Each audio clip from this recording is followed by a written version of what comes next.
ये वीडियो कहीं ना कहीं हम अपने फ्रेंड्स के कहने पे बना रहे हैं। मेरा बिल्कुल भी ऐसा मन नहीं था कि ये वीडियो बनाया जाए। हुआ क्या कि हम लोग जो हैं बहुत सारे फ्रेंड्स हैं, तो हमने बिल्कुल हार सी मान ली। हमने कहा कि अब रिव्यू पिटिशन वगैरह फाइल नहीं करेंगे, शायद कुछ ही नहीं हो पाएगा, 1% मुश्किल से चांस है, सर ने बोला है। तो सबने बोला कि यार अगर 1% भी चांस है तो अपन लोग ट्राई करना चाहते हैं। हम लोग जो है साथ में कंट्रीब्यूट कर लेंगे आपस में और फाइल कर देते हैं, क्या ही है, इतने ज़्यादा पैसे भी नहीं लगेंगे। तो सबने कहा चलो ठीक है कर लेते हैं। तो एक ग्रुप बनाया हम लोगों ने रिव्यू पटिशन करके, और उसमें लगभग 70 लोग हैं। तो सबने सबसे बोला कि 2-2 हज़ार रुपये जो है अपन लोग कंट्रीब्यूट कर लेते हैं।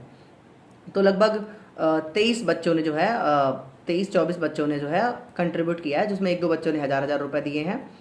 अभी लगभग 49,000 रुपये हुआ, 49,501, क्योंकि किसी एक बच्चे ने 1 रुपये पेमेंट किया है केवल, पता नहीं कोई भी हो सकता है वो।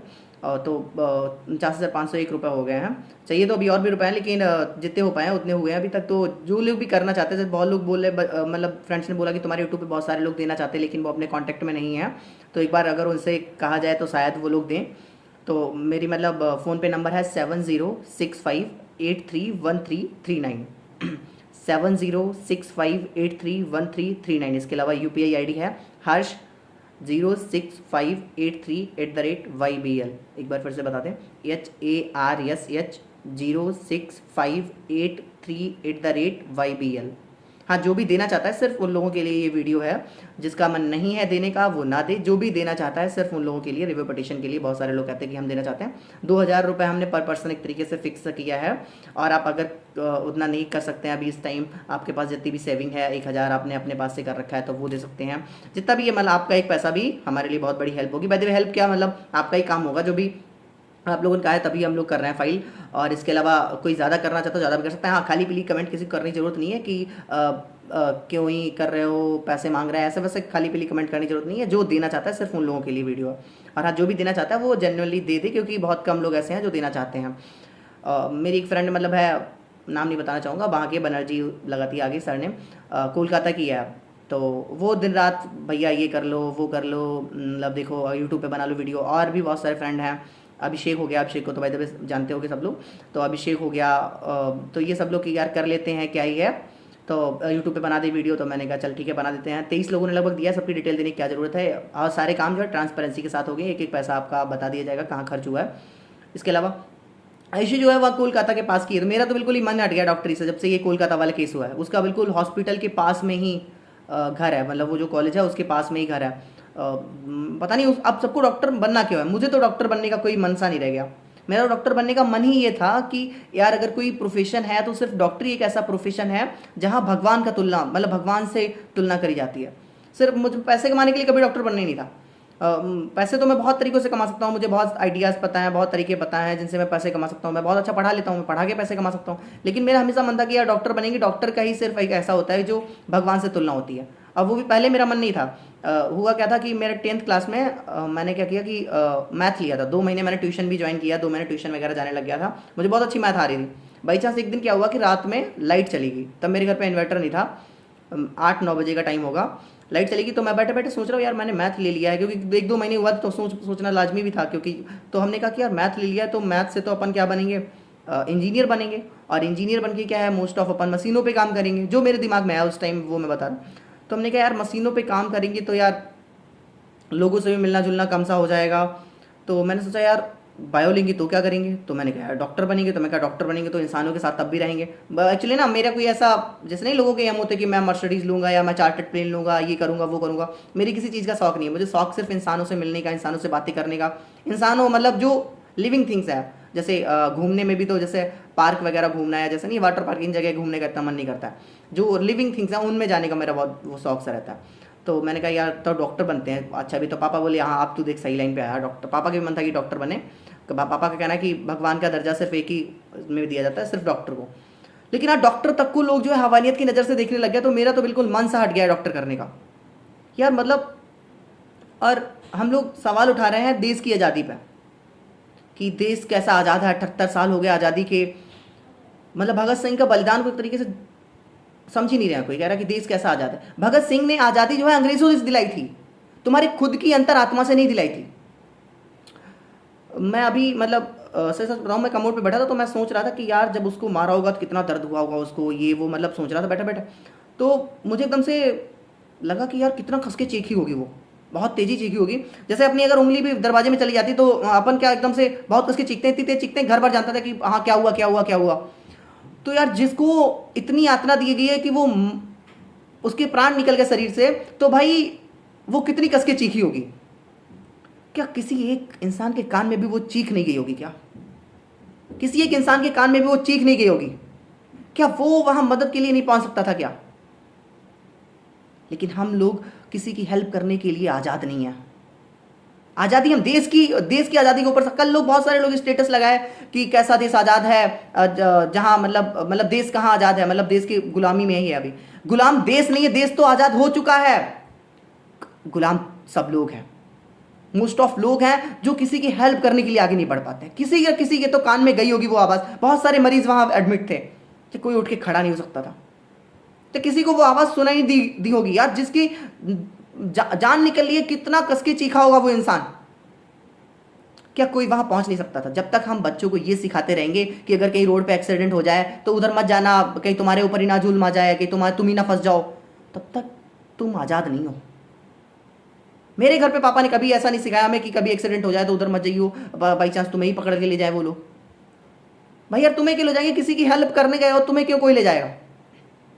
मैंने अभी एक केस देखा था कि कहीं वेस्ट बंगाल साइड का था कि एक पहलवान सा आदमी जो है वो एक लेडीज को मार रहा है रस्सी से, या लकड़ी थी कुछ, पता नहीं, मुझे ध्यान नहीं किससे मार रहा, और वो मारे जा रहा है उसको, और लोग घेरा लगा के देख रहे हैं।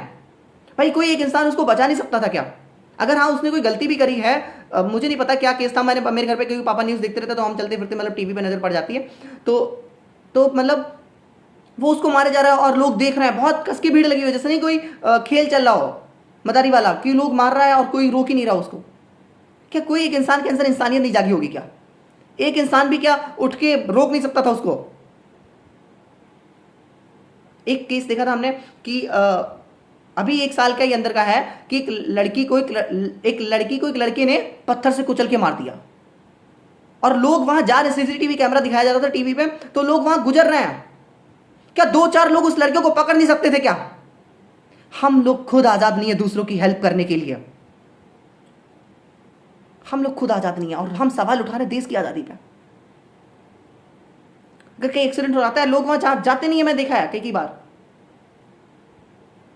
मेरे सामने, मेरे घर पे कभी ऐसा नहीं सिखाएगा कि तुम मत जाना ऐसा। मेरी 2 बहनें हैं, वो भी डॉक्टरी कर रही है, तो उनका कॉलेज जो है मेरे घर से लगभग 50 किलोमीटर दूर है। तो पापा डेली उनको कार से लेके जाते हैं और लेके आते हैं, मतलब उनको लेके जाना है पापा को, और शाम को लेके आना है। उनका यही काम रहता है जब तक उनका क्लास चलता है। अगर कोई इंपॉर्टेंट काम है तो उसके बीच में ही जाना है, अगर क्लास के बीच में, मतलब जब तक क्लास चलती है उस टाइम पे, और जब लेने का टाइम होगा उस टाइम तक पहुंचना ही कॉलेज। अगर फिर कितना भी इंपॉर्टेंट काम होगा, अगर टाइम तक नहीं पहुंच पाएंगे तो उसे छोड़ देंगे। तो हम लोग पापा से कहते पापा आप इतना क्यों मतलब पैम्पर करते हो, मतलब दिन रात लेके जाना लेके आना। तो हम कहते पापा इतना जमाना आगे बढ़ चुका है और आप आज भी मतलब वही कि लेके जाना लेके आना। पापा बिल्कुल सही थे, क्योंकि जमाना आगे बढ़ा ही नहीं है। पापा आप आज भी लेके जाते हैं, आज भी, अभी उनका कॉलेज कंप्लीट नहीं हुआ था, 3rd ईयर है, आज भी पापा लेके जाते हैं उनको, क्योंकि जमाना आगे बढ़ा ही नहीं है। लोग किसी की कोई मतलब अभी नर्स का रेप हो गया है वहां उत्तराखंड में।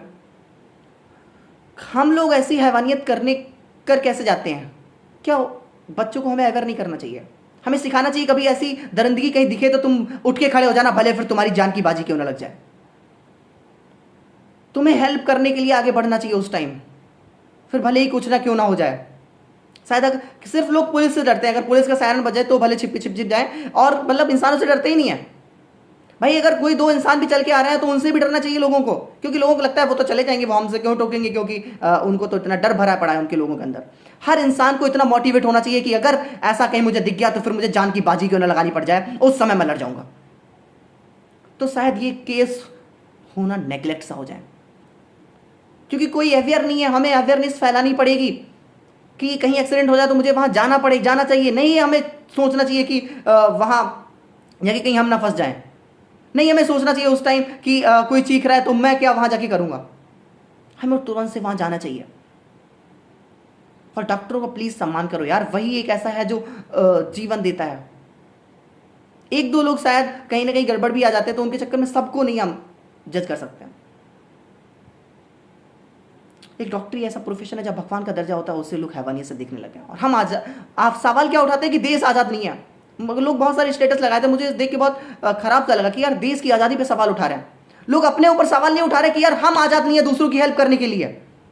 देश को तो यार भगत सिंह ने आज़ाद करा दिया है, अंग्रेजों की गुलामी से आज़ाद कराया उन्होंने, ना कि तुम्हारे अंदर की आज़ादी दी है उन्होंने। भाई खुद को तो आज़ाद तुम ही कर सकते हो दूसरों की हेल्प के लिए। अगर कभी ऐसा इंसिडेंट हो तो यार अपने सबको अवेयर करो कि भाई अगर कभी ऐसा हो तो हम तुरंत से वहां बढ़ चढ़ के पहुंचे, क्योंकि अच्छे लोग ज़्यादा हैं समाज में। कुछ बुरे लोगों को अगर रोकना है तो अच्छे लोग रोक सकते हैं, लेकिन रोकना नहीं चाहते हैं। जैसे मेरे वीडियो पे कमेंट आते हैं बहुत गलत गलत, तो गलत वाले लोग जो लोग हैं वो तो कमेंट कर जाते हैं, लेकिन जो अच्छे लोग हैं जिनको खूब पता भी है कि हाँ मैं कर रहा हूँ, जो मेरे कॉन्टेक्ट में तक हैं, वो भी उनका जवाब नहीं देते। क्योंकि अच्छे लोग क्या है कि सिर्फ अच्छा रहना चाहते हैं, बुराई का सामना करना कभी नहीं चाहते हैं। मैंने ये बात और भी पहले कभी बोली कि बुराई का सामना भी हमें आना चाहिए, कि अगर कहीं बुरा हो रहा है तो उसका सामना करना तब अच्छाई होती है। बुराई से सिर्फ मुंह मोड़ के चले जाना कि मैं बुराई नहीं करूंगा ना बुरा देखूंगा, ये तो अच्छा ही नहीं है। आपको उस समय लड़ जाना चाहिए। शायद कभी ऐसा नहीं, तो शायद हम कभी देश की आज़ादी पर सवाल नहीं उठाएं। सवाल अपने ऊपर उठाओ कि हम लोग कहीं ना कहीं अवेयर नहीं हैं लोगों की मदद करने के लिए। किसी ना किसी एक ने तो उसकी चीख सुनी जरूर होगी, क्योंकि वो एरिया खाली एरिया नहीं था। अगर कहीं यार हॉस्पिटल में कोई एडमिट होता है, यार मेरे बाबा एडमिट थे, मुझे ध्यान है खूब कस के कि अगर रात में कोई एडमिट होता है तो पूरी रात उसके साथ वाला जागता रहता है। यार बहुत सारे लोग जाग रहे होंगे और रात में तो एकदम से शांति होती है, तो दूर दूर तक चीख की आवाज़ जाती है। यार किसी ना किसी के कान में तो चीख जरूर पड़ी होगी। आज वो नहीं रही है तो हम लोग मोमबत्तियां ले लेके सिर्फ मार्च कर रहे हैं। इतनी यातना जितनी उसने उसको दी यातना, कहते हैं उसको सिर्फ फांसी गुदगुदे फंदे से, रस्सी के फंदे से लटका देना ही काफी नहीं होगा। जितनी यातना उसने दी है, जितने चाकू उसने भोंके, यार उसकी आंख में ग्लास के शीशे तोड़ तोड़ के डाल दिए, उतनी यातना उसको दो और खुलेआम दी जाए ताकि लोगों को पता तो चले कि यहां सजा मिलती है। खुलेआम दी जाए उसको इतनी यातना, तब कुछ न्याय होगा उसके साथ। और आगे ऐसा ना हो इसलिए अवेयरनेस फैलाएं कि अगर कभी ऐसा हो तो अपन को उस समय टूट जाना चाहिए, नहीं सोचना चाहिए कि क्या होगा। एक नारी के सम्मान में महाभारत हो जाता है, एक नारी के सम्मान में लंका दहन हो जाता है, और हम सिर्फ कैंडल मार्च लेके चलते हैं। हमें उससे पहले ही अवेयर हो जाना चाहिए। और अगर कभी ऐसा दिखे तो प्लीज यार उस समय अपने आप को बचाने की बजाय उसे बचाओ। मैंने देखा था यार वो सीन मैं कभी भूल नहीं पाऊंगा कि 4 लोग उस लड़की के पास से जा रहे हैं और वो लड़का पत्थर से उसे कुचल रहा है, कोई बोल नहीं रहा था। तो प्लीज अपने आप को आज़ाद करें, देश की आज़ादी पे सवाल नहीं है।